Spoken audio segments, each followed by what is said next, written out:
عصر سے مغرب کے درمیان کچھ کھایا جائے تو اللہ تعالیٰ اس سے اپنے مرحومین کو رزق عطا نہیں کرتے، یہ بات کہاں تک درست ہے؟ یہ بات بے بنیاد اور غلط ہے۔ سینے اور پیر کا بال کاٹ سکتے ہیں یا نہیں؟ کاٹ سکتے۔ قربانی کے جانور میں عقیقے کی نیت کر سکتے ہیں یا نہیں؟ کر سکتے۔ اسی لیے عقیقے کے لیے جانور کی وہی ساری شرطیں ہیں جو قربانی کے لیے۔ روکڑا بازار میں جو لوگ ایکسٹرا لے کر چلاتے ہیں تو یہ روپیہ لینا جائز ہے یا ناجائز ہے؟ جائز ہے، لیکن مناسب نہیں۔ جائز اس لیے ہے کہ یہ ایک معاہدہ ہے،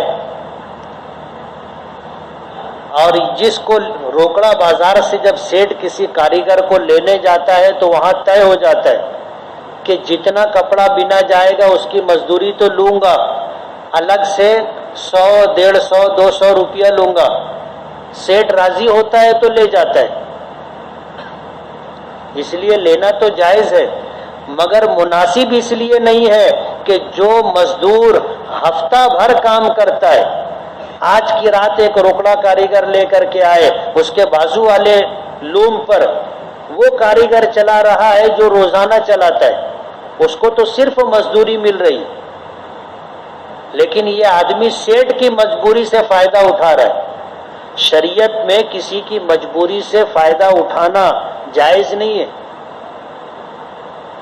اور یہ روکڑا چلانے والا سیٹ کی مزدوری سے فائدہ اٹھا رہا ہے، مجبوری سے فائدہ اٹھا رہا ہے کہ اس کے یہاں وہ کاریگر جو روزانہ چلاتا تھا آج کسی وجہ سے نہیں آیا، اس کو تو اپنا کارخانہ چلانا ہے، روکڑا بازار میں آیا تب یہ بولتا ہے 100 روپیہ ایکسٹرا لوں گا، 200 روپیہ ایکسٹرا لوں گا، تو یہ مناسب نہیں۔ حج پر اور آپ کے روضہ اطہر پر جانے کے لیے گھر کا کپڑا ضروری ہے یا پھر کہیں سے آیا ہوا تحفے میں جو کپڑا ہے وہ پہن سکتے ہیں؟ جب وہ تحفے میں آ گیا تو اپنے ہی گھر کا ہو گیا نا، اپنے لے لیے مالک ہو گئے۔ کمپنی جو ایکسیڈنٹ انشورنس دیتی ہے جو کہ تنخواہ کے علاوہ ہوتی ہے، وہ لینا کیسا ہے؟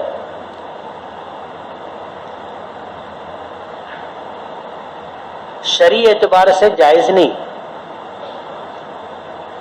آج کے موجودہ قانون میں کمپنی کے لیے جو ضابطہ بنا ہے، اس ضابطے میں یہ ہے کہ اپنے یہاں کام کرنے والوں کا انشورنس کروایا جائے، اور کمپنیاں اپنے یہاں کام کرنے والوں کا انشورنس کرواتی ہیں، اور پھر کوئی حادثہ ہوتا ہے تو وہ انشورنس کمپنی جو ہے وہ اتنا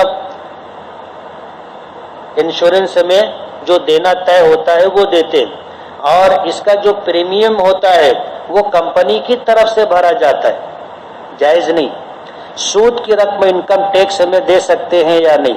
سود دو طرح کا ہوتا ہے، ایک سود شخصی ہوتا ہے جو ہم کسی شخص سے لیتے ہیں، ہم نے کسی کو 1,00,000 روپیہ دیا اور اس سے ہم نے 1,10,000 روپیہ لیا، 1,00,000 روپیہ تو اپنا ہوا، 10,000 روپیہ سود ہے، تو یہ سود کی رقم ہم نے کسی شخص سے لی ہے، یہ رقم جس سے لی ہے اس کو ہی واپس کرنا ضروری ہے، ہم یہ رقم کہیں بھی استعمال نہیں کر سکتے، یعنی جس سے ہم نے زائد رقم لی ہے وہ مالک ہمیں معلوم ہے، اس لیے اگر ہم اس کی نحوست اور گناہ سے بچنا چاہتے ہیں تو اس کی توبہ یہ ہے کہ جس سے ہم نے سود لیا ہے اسی کو واپس کرے اور اللہ سے توبہ و استغفار کرے۔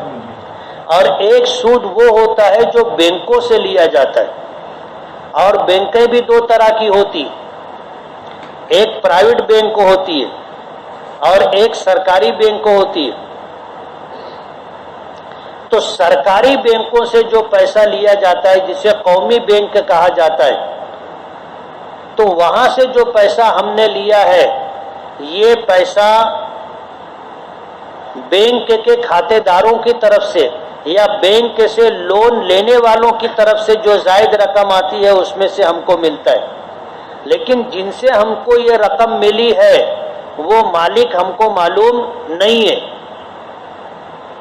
اگر معلوم ہو جائے تو یہ رقم ہم کو مالک کو ہی واپس کرنی پڑے گی، اور معلوم نہ ہو تو پھر یہ رقم ہم انکم ٹیکس میں بھر سکتے ہیں کہ یہ رقم ہمیں سرکاری بینک سے ملی ہے اور ہم پیسہ سرکار کو ہی واپس کر رہے ہیں.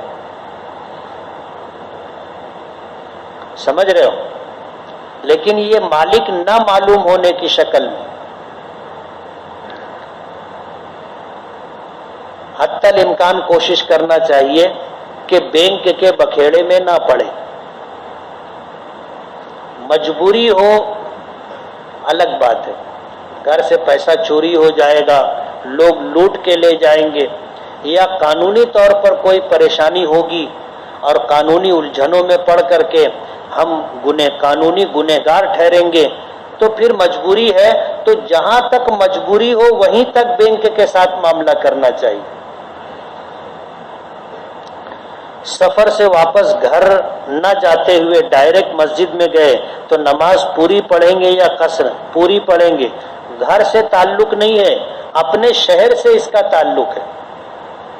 جیسے ہم مالیگاؤں کے رہنے والے ہیں، بمبئی گئے تھے تو ہم نے اتنا لمبا سفر کیا جس میں ہم شرن مسافر ہو گئے. اب جب واپس آئے تو مالیگاؤں کارپوریشن کے حدود میں داخل ہو گئے، تو اب یہاں آنے کے بعد جس نماز کا وقت ہوگا وہ نماز ہم پوری پڑھیں گے، چاہے مسجد میں پڑھیں چاہے گھر پر پڑھیں. بھینس اور بھینسے پر قربانی ہوگی یا نہیں؟ ہو جائے گی. شریعت میں گائے، بکری، اونٹ، دمبا اس نسل کے جانور کا حکم ہے. کالا جانور حضور کے زمانے کی دریافت نہیں ہے. فقہائے اعظام کا قول عرض کریں. یہ سوال اختلافی سوال ہے. جو لوگ اپنے آپ کو اہل حدیث کہتے ہیں وہ بھینس اور بھینسے کی قربانی کو نہیں مانتے. ان کے علاوہ ساری دنیا کے مسلمان جو اہل سنت والجماعت کہلاتے ہیں وہ بھینس اور بھینسے کی قربانی کو مانتے ہیں اور قربانی کرتے ہیں.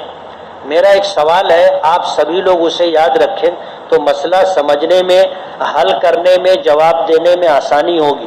جیسے لکھنے والے نے لکھا ہے کہ حضور کے زمانے کی دریافت نہیں ہے، یعنی حضور کے زمانے میں بھینس اور بھینسے کی نسل نہیں تھی، ایسا ان کا دعویٰ ہے. سوال یہ ہے کہ جب اس زمانے میں بھینس اور بھینسا نہیں تھا تو روزانہ گوشت کیوں خرید کے کھاتے؟ دودھ کیوں پیتے اس کا؟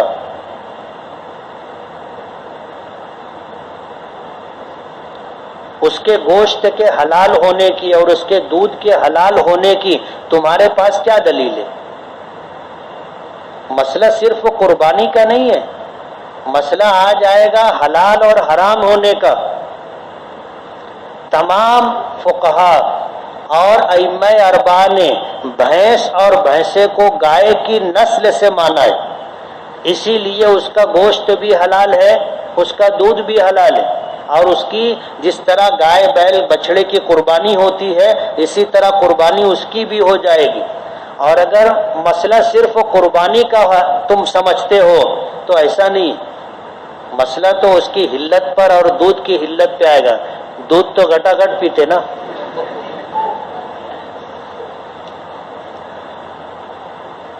امام بخاری رحمۃ اللہ علیہ نے عمر کے آخری ایام میں یہ جملہ کہا تھا کہ اگر تم کو کوئی عورت زنا کے لیے دعوت دے اور اس کے ہاتھ میں گندگی ہے تو وہ گندگی کھا لینا اس زنا سے بہتر ہے. کیا یہ سچ ہے؟ مجھے نہیں معلوم. امام بخاری رحمۃ اللہ علیہ کا یہ قول میری نظر سے کہیں نہیں گزرا. ماہ ذی الحجہ میں نفل روزوں کی فضیلت بتا دیں اور مسائل پر روشنی ڈالیں. 1 ذی الحجہ سے لے کر کے 9 ذی الحجہ تک روزہ رکھنا مسنون عمل ہے. 9 ذی الحجہ کے روزے کے بارے میں آتا ہے کہ اس نے 9 ذی الحجہ کا روزہ رکھا، اس روزے کی برکت سے اللہ تعالیٰ 1 سال پہلے کے اور 1 سال آگے کے گناہ معاف کر دیں. اور ذی الحجہ کی یہ 10 راتیں شب قدر کی طرح افضل ہوتی، اس لیے روزہ بھی رکھنا چاہیے اور راتوں میں عبادت بھی کرنی چاہیے. اکثر غیر لوگ دکان یا مکان میں دیوی کا چندہ لینے کے لیے آتے ہیں تو کیا ان کو چندہ دینا چاہیے؟ کچھ لوگ زبردستی بھی کرتے ہیں. چندہ نہیں دینا چاہیے. اور اگر زبردستی ہوتی ہے اور ہمیں یہ اندیشہ ہے کہ جان پر یا مال پر کبھی برا وقت ان کی وجہ سے آ سکتا ہے تو جو لوگ لینے کے لیے آئیں ان کو دے دینا چاہیے. جیسے ہم فقیر کو دیتے نا، ان کو دینا چاہیے کہ یہ تم کو دے رہے، اب تم لے جاؤ، اس کو گٹر میں ڈالو کہ سر پر رکھو، تمہاری مرضی. ہم دیوی کا چندہ نہیں دے رہے، ہم ان کو یہ بول کر کے دے دیں کہ یہ رقم میں تم کو دے رہا ہوں. گھر میں کوئی نہ کوئی ہر وقت بیمار رہتا ہے اور کوئی کام میں کامیابی نہیں ملتی، اس کا حل بتائیے. گھر کو پاک صاف رکھنے کی کوشش کیجیے. بیت الخلاء کا چپل بیت الخلاء کے پاس رکھیے اور باہر سے آنے والا چپل اتار کر کے اس کی کوئی جگہ طے ہو. پورے گھر میں چپل پہن کر کے نہیں گھومنا چاہیے. گھر کی زمین کو پاک صاف رکھنے کی کوشش کریں. باوضو رہنے کی عادت ڈالیں. گھر میں نمازوں کا، تلاوت کا، ذکر کا اہتمام کریں.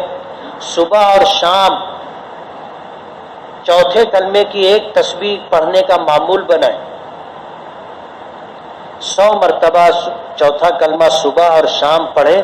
انشاءاللہ گھر سے لو بلا، مصیبت، پریشانی، رزق کی تنگی سب اللہ پاک دور کر دیں گے.